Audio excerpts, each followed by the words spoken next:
He would be married by now. Have children of his own. But he had to be an officer, like his daddy.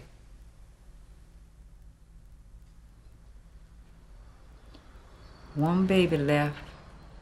Alan is almost grown, Rivera. He got into that school. He deserves to go.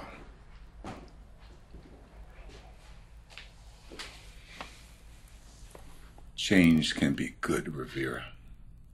We can sell this big old house. I'll even retire from the department.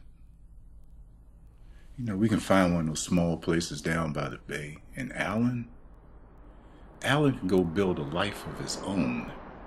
Alan could build a life here. Rivera. You convinced me to let him go away. Remember? Rivera, if we could just... Forgot to tell Alan we're out of cream. I think I'm gonna go make a list. I had a fusion surgery about 2 years ago. It definitely helped with the pain, but I was laid up for months, and I still can't do all the things I used to do. I just have less overall ability to live an active life. State your name for the record. Michael Raymond Trescott. Mr. Trescott, would you agree that as the driver of the vessel, you're responsible for its safe operation? Yes.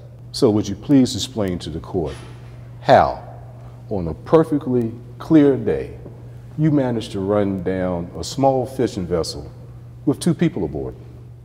I can't explain it.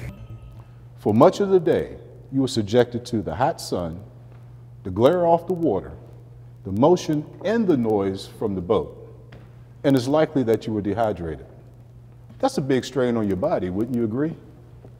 Sometimes boating is like that. Much of the day you were traveling at what, 20, 25 miles an hour? About that. I was not going too fast. I didn't say that you were, but the boat was bouncing through the water as boats do, right? Yeah, I guess. You've been driving the boat in the sun, the wind, the glare, and the noise for much of the day. Certainly you were tired.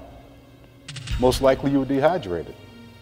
And on top of that, you drank several beers, the effects of which combine with these same environmental stressors to impair your ability to operate that boat. Do you really think you should have been driving that boat? Answer the question, Mr. Trescott. Do you really think you should have been driving that boat? I suppose. When I first heard what happened to Junior, I immediately rushed down to the hospital to see him. When I get there, the nurse says something about my name is not on the authorized visitation list. Now, Ash, can you please explain to me why his father's name would not have been on that list? So people like you can't walk in? I would at least like to check up on him. No! I was not the best father for you, babe.